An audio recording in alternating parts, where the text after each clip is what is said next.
Hello everyone, I hope you're all doing well. Without further ado, let's start our video.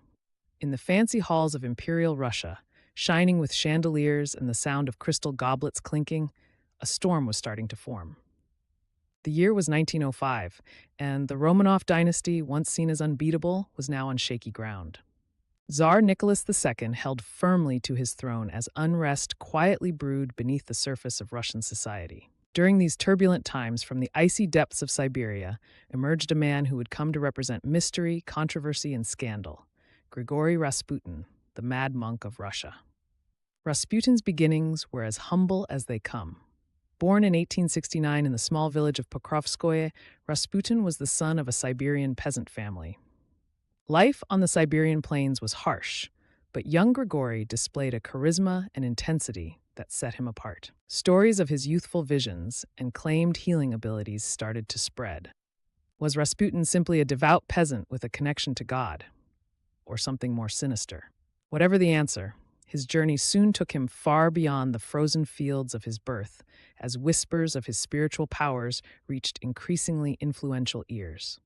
The turning point in Rasputin's unusual journey came when he arrived in the dazzling capital of St. Petersburg. A city of lavish palaces and hidden politics, it was here that Rasputin entered the sphere of the Romanov family. The Tsar and his deeply devout wife, Tsarina Alexandra, were desperate for hope.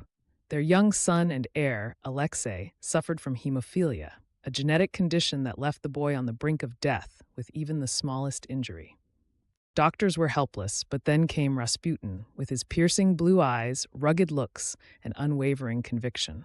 When Alexei seemed to recover under Rasputin's care, the royal family became convinced this humble peasant from Siberia was no ordinary man. He was their savior.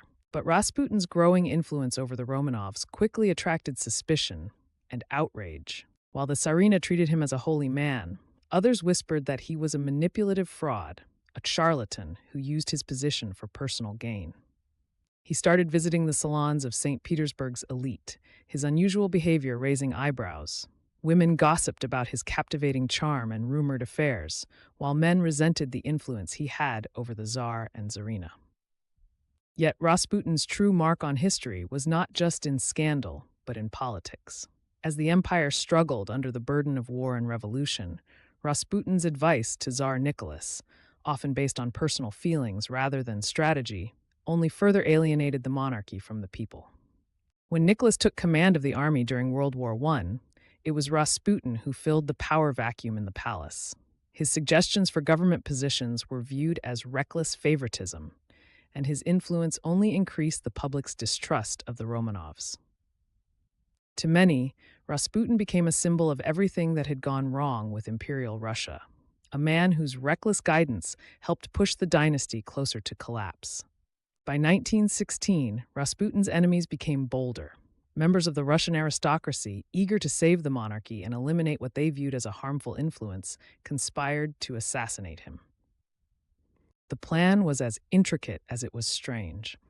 On a cold December night, Rasputin was invited to the palace of Prince Felix Yusupov under the pretense of a social gathering. There, he was given poisoned wine and cakes, but to the conspirators' shock, Rasputin seemed unaffected. When the poison failed, they turned to shooting him, multiple times. Yet, Rasputin clung to life, staggering through the snow in a desperate attempt to escape. Finally, his body was tied up and thrown into the icy Neva River, where it was said he drowned. But even in death, Rasputin's legend only grew. Some claimed his supposed mysticism allowed him to defy mortal wounds, while others insisted his death itself was a sign of divine punishment for his sins. Either way, his assassination came too late. Within months, the Russian Revolution erupted, sweeping away the Romanov dynasty forever. The empire Rasputin had sought to protect fell into chaos, and the mystic himself became a symbol, not just of scandal and intrigue, but of the end of an era. Today, over a century later, the story of Grigori Rasputin still captivates. Was he a miracle worker or a manipulative opportunist? Literature, film, and conspiracy theories keep his legacy alive, an enigmatic figure whose life and death continue to intrigue. But perhaps that is Rasputin's true legacy, a man who in life defied easy labels and in death became a symbol of a world on the brink of change. Grigori Rasputin may have been human, but his myth seems eternal. As Rasputin's story comes to an end, it reveals a haunting truth. History remembers not just great rulers and heroes, but also the mysterious outsiders who changed fate. In the Romanov court, none caused more chaos than the Mad Monk of Russia. Thank you for watching. If you enjoyed this video, please like and subscribe for more content like this.